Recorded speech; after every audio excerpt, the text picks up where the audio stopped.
The rust-colored dust of the Arizona desert clung to the boots and soles of the men in the small town of Redemption.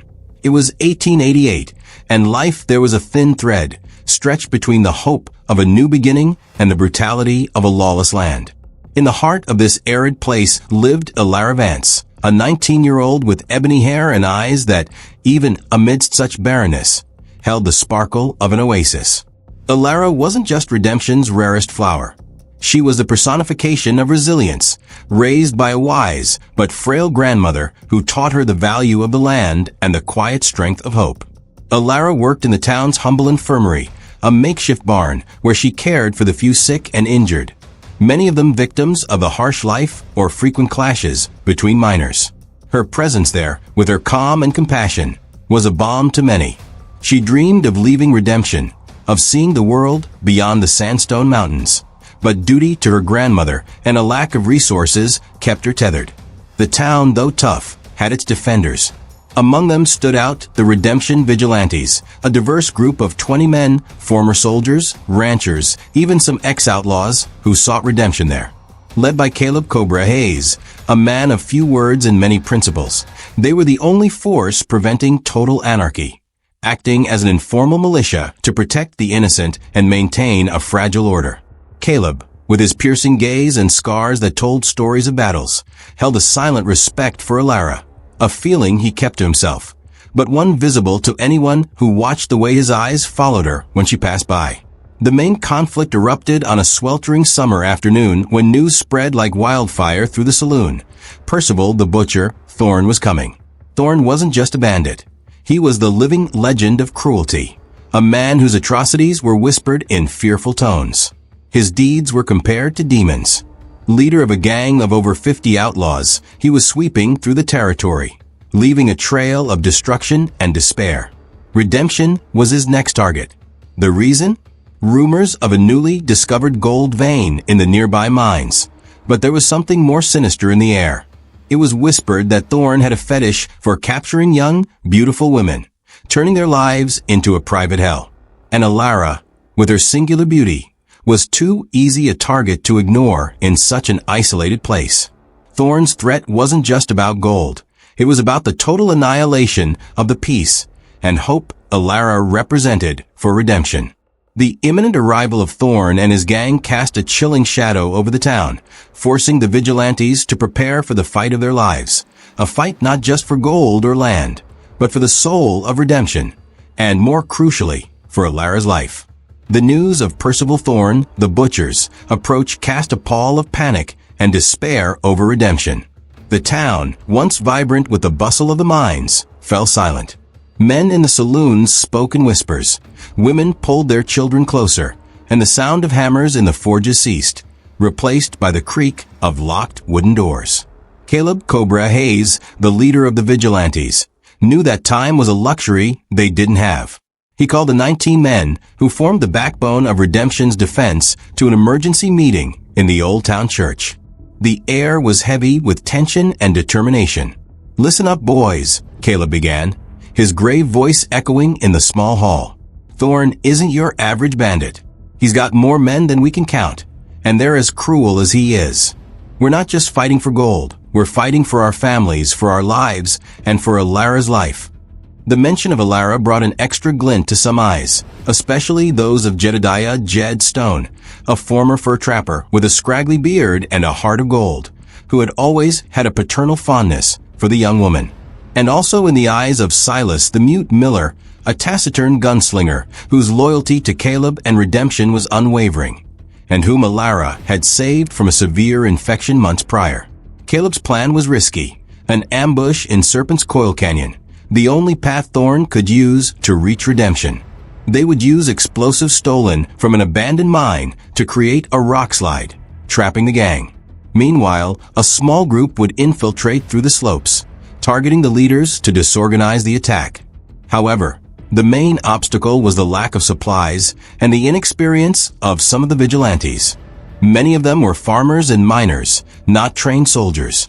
Additionally, there was a spy, Bart Crumbs, the saloon owner, a slippery and greedy man, was secretly passing information to Thorn in exchange for a slice of the gold and his own safety. Crumbs had already spread rumors about the fragility of Redemption's defenses, drawing Thorn in. The tension escalated when, during a reconnaissance, a group of vigilantes encountered one of Thorn's scouts near the town. A violent skirmish ensued, leaving 3 vigilantes wounded and one of the bandits captured. Upon interrogating him, they discovered that Thorn was closer than they imagined, and that his main objective was, in fact, Alara. He had heard about her beauty and kindness, and saw her as a trophy to cement his tyrannical reputation. This revelation galvanized the men, transforming fear into a cold, determined rage. Jed, in particular, swore to protect Alara at all costs. Silas, who rarely spoke, merely tightened his jaw and polished his revolver, a clear indication of his lethal intent. The entire town now knew it wasn't just a matter of survival, but of protecting the innocence and hope Alara represented. The night before the decisive confrontation fell upon Redemption like a shroud, a foreboding silence permeating the air. Alara, sensing the rising tension and the urgency in Caleb's eyes, insisted on helping. She was in the infirmary cleaning and preparing bandages when Caleb found her. The faint lamplight illuminated her tired but determined face. "Alara, you need to stay safe," he said, his voice a little softer than usual. "Tomorrow will be dangerous." "I know," she replied, not looking up from her task. "But I can't stand by while you all risk everything for us. This town is my home, and you are my family." Caleb felt a knot in his throat. He couldn't deny the truth in her words, nor the unwavering sparkle in her eyes. In that moment, he realized how much she was the soul of Redemption, and how deeply personal the fight to protect her was for each of the vigilantes. The turning point came in the middle of the night, under a sky speckled with stars. Caleb had decided to make one last inspection of the defenses, along with Jed and Silas. As they checked the explosives in Serpent's Coil Canyon, a shadow moved among the rocks. It was Bart Crumbs. He was trying to sabotage the charge, leaving a trail of gunpowder so the explosion would fail, all part of his deal with Thorn. Caleb, his instincts sharpened by years of experience, noticed in time. "Crumbs," he growled, drawing his revolver. Bart, caught red-handed, tried to flee, but Silas, with his silent agility, intercepted him. A brief struggle erupted, and Bart, in desperation, screamed, "Thorn's coming now. He has informants everywhere. He knows about the ambush. He's heading straight for Alara." Bart's confession poured cold water on their plans. Thorn wouldn't wait for dawn. He was already on his way, with privileged information, and his main target was Alara. The news that Thorn knew about the ambush and was going directly after Alara sent an electric shock through Caleb. The meticulously planned defense had crumbled. Crumb's betrayal not only put them at a disadvantage, but also made Alara an immediate, unprotected target. Caleb felt his adrenaline surge. He looked at Jed and Silas, their faces reflecting the same urgency. The danger to Alara was imminent and personal. He turned to Crumbs, his voice low and filled with controlled rage. "You've signed your own death warrant, Bart, and all of ours if we don't act now." The revelation not only changed the course of their military strategy, but also affected Caleb deeply. The plan for a tactical defense transformed into a desperate race against time to save Alara. The revelation of Crumb's betrayal and Thorn's change of plans were the catalyst that ignited an even stronger flame of determination in the vigilantes' hearts. It was no longer just about defending the town, but about rescuing the life of someone who represented the best of them. The revelation of Bart Crumb's betrayal and Percival Thorn's change of plans, now directing him straight to Alara, electrified the vigilantes. Caleb acted quickly, his strategic mind working at high speed. The old church, which had served as a meeting point, became the center of a frantic restructuring. "We don't have time for the planned ambush," Caleb announced, his voice reverberating. "Thorn knows. He wants Alara. Our goal is to protect her and hopefully stop that scum once and for all." The men, once confident in their original plan, now faced despair. Some expressed fear, others anger at Bart's betrayal. But Caleb's steady, Unwavering gaze brought them back. "We can't afford to be afraid now," he said, sweeping his eyes over each of them. "Redemption depends on us, and Alara even more so." Caleb's plan was now simple but risky. They would split into two groups. A small group, including Jed and Silas, would stay in town to protect Alara and her grandmother, barricading the infirmary and the house next door. The larger group, led by Caleb, would make a desperate dash to intercept Thorn before he reached the town limits, hoping to delay him or, at least, reduce his numerical strength. Alara, hearing the news of the imminent danger and betrayal, felt a chill down her spine, but soon determination filled her. She refused to be a burden. She took an old revolver of her father's, which she barely knew how to handle, and strapped it to her waist. Her eyes met Caleb's for an instant. "I won't be a burden," she stated, her voice trembling but firm. "I'll do my part." This act of unwavering courage, fragility mixed with strength, resonated with Caleb, strengthening his resolve. He saw in her not just a girl to be protected, but the embodiment of what they were fighting to save. The race against time began. Caleb and his men mounted their horses, galloping under the moonlight, dust rising behind them like a ghost. They encountered Thorn's vanguard a few miles from town, in a narrow valley. The confrontation was brutal. Gunshots ripped through the air. The smell of gunpowder filled the night. Caleb, Jed, and Silas, who somehow managed to regroup quickly, led the charge with renewed fury. Each vigilante, despite their fear, fought with the strength of lions, driven by the threat to Alara and redemption. In the midst of the chaos, Jedediah showed surprising courage. Seeing one of his own fall, he lunged at two of Thorn's men, wielding his old shotgun and shouting a challenge. Silas, in turn, moved like a shadow, his pistols firing with deadly precision, taking down enemies with cold, calculated efficiency. He seemed to be the embodiment of silent vengeance. They weren't just soldiers, they were men with something to lose, and that conviction gave them superhuman strength. This battle wasn't just a physical confrontation, it was a test of their character.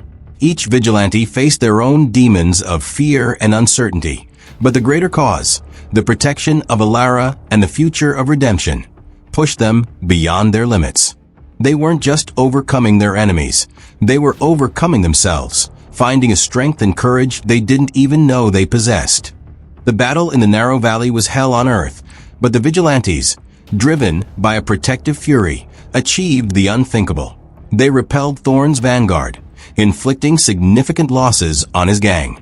However, the victory was Pyrrhic.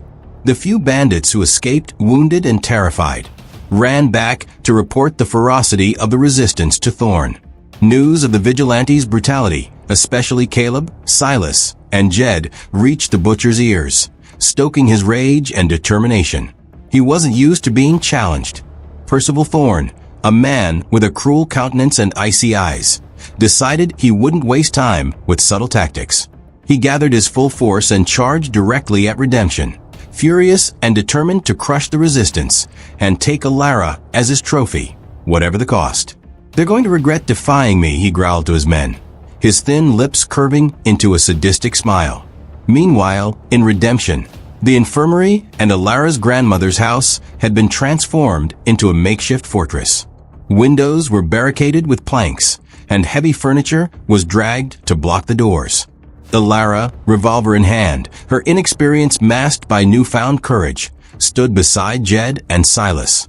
Her grandmother, lying on a cot in the back, whispered prayers, her rosary clutched in wrinkled hands. Jed, shotgun loaded, watched the main street, his face etched with worry. Silas, like a stone statue, moved silently between strategic points, reloading his pistols, his eyes scanning every shadow. The tense silence was broken by the thunder of hooves and wild shouts. Thorn's gang burst into town like a torrent of fury. The church was the first target, quickly overrun. Then they spread out, setting empty houses ablaze and looting whatever they found. Dark smoke and the smell of destruction rose to the sky. The few residents who couldn't flee in time were brutalized. Chaos was absolute. The final confrontation took place on the main street, in front of the infirmary. Caleb and the surviving vigilantes, returning exhausted from the battle in the valley, saw the destruction and plunged headfirst into the fight. The air filled with the roar of gunfire, the clang of knives, and the cries of men. It was a duel of life and death, not just for redemption, but for the soul of that piece of land. Alara, from inside the infirmary, heard the battle approaching. The sound of Thorn's footsteps, heavy and menacing, grew clearer. Suddenly, the front door gave way under the impact of an improvised battering ram. Percival Thorn stood there, a cruel smile on his face, his eyes fixed on Alara. Well, the Desert Rose has come to greet me," he sneered, raising his weapon. Before he could shoot, Jed threw himself in front of Alara, taking the shot in the shoulder. Silas, with surprising speed, fired at Thorn, but the cunning butcher dodged, and the bullet only grazed his arm. Thorn laughed, underestimating them. "Is that all you've got?" It was in that moment of desperation that Alara acted. With a courage she didn't know she possessed, she raised the trembling revolver and aimed at Thorn's arm. It wasn't to kill, but to disarm. The shot echoed, and Thorn let out a cry of pain and fury, his weapon clattering to the ground. The distraction was enough. Caleb, seeing the opportunity, lunged at Thorn, tackling him. A brutal struggle ensued, with Caleb finally subduing the butcher, handcuffing him with Thorn's own shackles, found in the church's plunder. The bandits, seeing their leader captured, panicked and scattered, fleeing into the desert like rats. The scene was one of devastation, but a silence followed, broken only by the groans of the wounded and the relieved crying of Alara's grandmother. The 20 warriors of redemption, exhausted and wounded, but victorious, had changed everything. The dust of battle finally settled over redemption, revealing a town wounded, but not broken. Bart Crumb's inert body was found on the outskirts, a quick and silent death, perhaps at the hands of one of Thorn's men he tried to betray, or who knows, by one of the vigilantes who found him before he could flee. His betrayal, though nearly fatal, paradoxically sealed Thorn's fate, forcing the direct confrontation that the vigilantes, even outnumbered, managed to win. The survivors of Thorn's gang fled into the desert, scattering like smoke in the wind. Percival the butcher, Thorn, bound and gagged, lay in the center of a square, his eyes full of hatred and disbelief. His reputation for invincibility had been crushed by a group of farmers and miners, led by a taciturn man and a courageous girl. Alara, though exhausted, ran to Jed, who was being tended to by the vigilantes. Thorn's shot had gone through his shoulder, but it wasn't fatal. She hugged him, tears streaming down her face. "You saved me, Jed," she whispered, her voice choked. He simply smiled, a tired but warm smile. Silas, the mute, remained silent, but his look of relief towards Alara and her grandmother spoke louder than any words. He turned to Caleb, a mutual nod that sealed the camaraderie of brothers in arms. Caleb, with a few scratches and bruises, but with his soul intact, looked at the town. Houses were burned, but the people were alive. The cost of victory was high. 3 of the vigilantes didn't survive the night, and several others were wounded. The town united to care for the injured and begin reconstruction. The women and children who had been hiding emerged, their faces marked by apprehension, but now lit by a new kind of hope. Days turned into weeks. Redemption began to heal, not just from the physical wounds, but also from the fear that haunted it. The imprisonment of Percival Thorn, who would be taken to the nearest town to be tried by federal authorities, was a symbol that justice, however difficult, still existed. The vigilantes, though tired, felt a new purpose. They were no longer just men protecting their land. They were the guardians of an ideal, the embodiment of courage and unity. Alara tirelessly dedicated herself to the wounded, her compassion and skill proving more vital than ever. Her grandmother's damaged house was the first to be rebuilt, with everyone's help. Alara had changed. The young dreamer who wished to flee redemption had found an unshakable strength and purpose within herself. She realized her place was there, not because she was trapped, but because it was where she could make a difference. The story of the 20 warriors who changed everything for a girl spread like a legend across the Old West, inspiring other small communities to resist tyranny. Redemption became a beacon of hope, a testament to the power of unity and courage. Years passed since the Night 20 warriors changed everything for a girl. Redemption was never the same. The scars of battle remained visible in the restored homes and collective memories. But beneath those scars, a stronger, more united community flourished. The gold vein, once the source of so much greed, was exhausted, and the town found its true wealth in its people and the bonds that united them. Alara Vance became more than the town nurse. She was the soul of redemption. Her home, now renovated, served not only as a dwelling for her and her grandmother, but also as an informal community center, a place where advice was given, stories were told, and hope was renewed. Alara never left redemption, but her ambitions to see the world didn't disappear. Instead, she brought the world to redemption, cultivating a small garden of exotic medicinal herbs and teaching children to read, using books that arrived from afar, brought by curious merchants who visited the town, where the butcher was defeated. She had found her purpose there, realizing that the greatest adventure was building a future where once there had only been desert. Caleb Cobra Hayes remained the respected leader of the vigilantes, who, though fewer in number, were now a more established force of peace and order. He never expressed his feelings for Alara in words, but his loyalty and protection were unquestionable. He watched her from afar, a soft smile playing on his hardened lips whenever he saw her laugh or teach. The vigilantes, now with some younger recruits, patrolled the lands, ensuring that redemption's peace would never again be threatened. They weren't just a group of men, they were the town's shield, the living memory that evil could be faced and overcome. Jedediah Jed Stone, recovered from his injury, became redemption's official storyteller. Sitting by the campfire, pipe in hand, he recounted the epic night to new generations, his words painting vivid pictures of bravery and sacrifice. He was proud of his role in protecting Alara and seeing the town prosper. Silas the mute Miller remained enigmatic, always lurking in the shadows, a silent guardian. He tended to his blacksmithing duties, but his eyes never stopped watching, a constant and reassuring presence. His loyalty to redemption and Alara was an unwavering pillar. The story of Percival Thorne, the butcher, was told in ballads and dime novels, but not as the story of an invincible monster, but rather as that of a defeated tyrant. His capture and eventual conviction served as a grim but necessary reminder that the light of courage can dispel the darkest shadows. Redemption didn't become a metropolis, but rather sanctuary. The central lesson of the story echoed through time, that true strength lies not in numbers or weapons, but in unity, in the courage to protect what is right, and in the love, be it romantic, fraternal, or communal, that drives us to fight for something greater than ourselves.